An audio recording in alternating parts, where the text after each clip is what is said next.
Hi, this is Monica from Add a Little Dazzle, and in today's video I'm going to teach you how to create this beautiful heart piece using Add a Little Dazzle craft metal sheets and stencils, so stay tuned.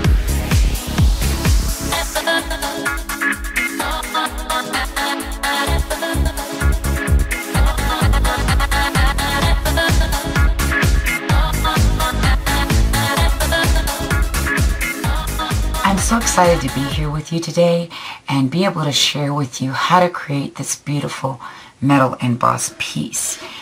I showcased this candy jar in Dazzling Divas Challenge number 9, and I received lots of questions asking me how to create this piece and how to create the background.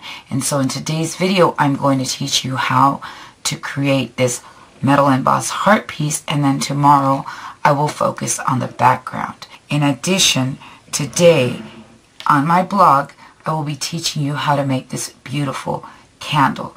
As you can see, it is sparkly. It has a beautiful piece of ribbon and this metal emboss piece. The great thing is that with 18 different colors to choose from, you can create this heart in any color you want. So let's go ahead and get started. So here's my stencil and my Scarlet Red craft metal sheet. I'm going to take my stencil and place it with the words facing up on top of my metal sheet. This will ensure that these words are not embossed onto the piece of metal. Then I'm going to take my multi-purpose platform, set it on tab 1 and place a cutting plate on top. Now I'm going to place this face down. Then you're going to place a silicone mat on top. And then you're going to place your cutting plate on top, and you're going to run this through the Big Shot. So here is my metal embossed heart. So I need to take my suede piece, my heart swirl stencil, which we also sell in the store, and I'm going to need a paper stump, my Deerfoot and refiner tool, and I'm going to need this stylus. I'm going to take this metal piece and place it face down right here. Actually, I'm going to place the stencil there and then have it catch. And once it is caught there, I'm going to go with my paper stump, making sure that that suede is underneath, and this is going to help create a more refined look to the swirls. But you need to make sure that you have that suede piece underneath in order to be able to do that.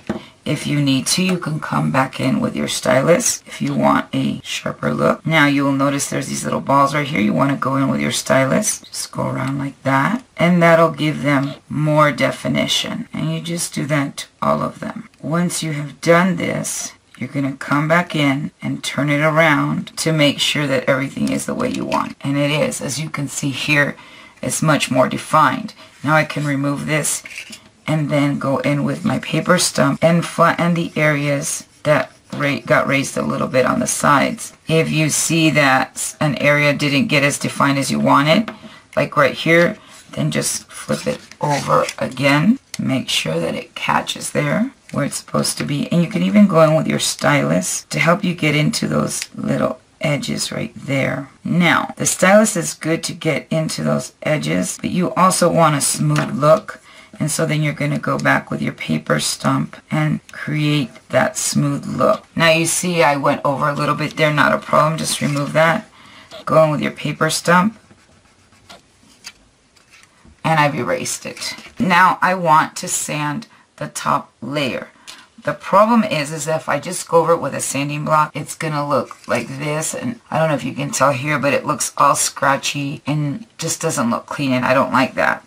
And so I'm going to teach you how to clean it up nicely.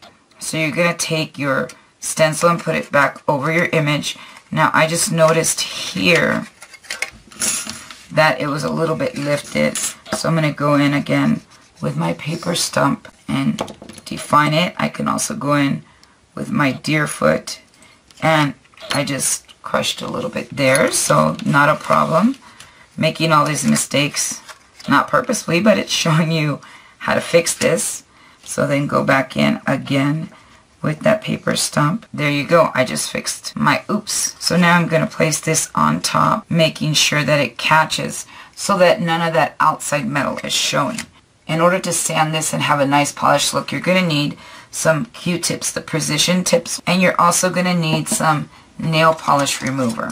And so you're going to make sure that everything is in place, and you're going to take your Q-tip, going to dip it in there. You don't want too much, you don't want it oversaturated, and you're going to work one area at a time. You're just going to rub it in there lightly, and it's going to remove that top layer of color on the metal. And you don't want to oversaturate it so it doesn't seep underneath the stencil, but a good thing is that because it's acetone, it dries pretty fast.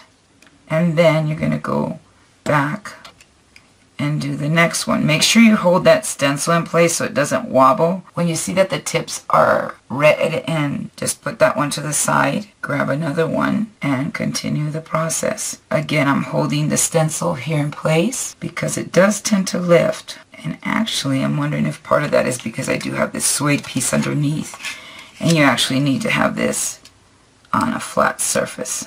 It's a little bit better, but I would still hold it in place. And so then later on you may need to go over and just take off some of the red that's smeared. That's okay. But again, you see how that just sands it, but very clean. And that is the look that I wanted for this. So I'm going to go ahead and finish doing this, and then I'm going to show you what it looks like. Okay, so I've now finished going over my piece and cleaning off all the red. And there's a little bit left on the outside, but don't worry about that. And now I'm going to remove this to show you the beauty. Look at that, how beautiful that looks.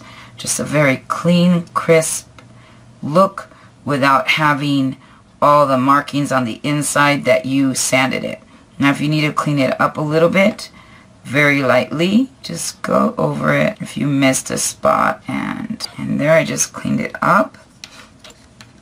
And if you're going to use this piece as a whole piece, then just go over it with a paper stump to flatten out any areas that are sticking up. You can also go in with your Deerfoot refiner tool, and this is absolutely gorgeous.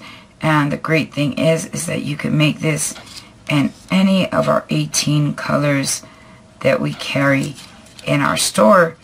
And this is not only perfect for Valentine's Day, but for any occasion in which you need to create a beautiful heart. And so now that my heart is finished, I just need to go in and cut around it, and I'm done. I hope you've enjoyed this video and that you've enjoyed learning how to stencil with Add a Little Dazzle craft metal sheets, and how to have a clean look when wanting to sand your metal. Make sure that you visit our store at www.addalittledazzle.com/shop-now, and there you will find Add a Little Dazzle craft metal sheets, stencils, tools, and everything you need. If you have any questions, please feel free to email me at monica@addalittledazzle.com. Thanks, and have a dazzling day.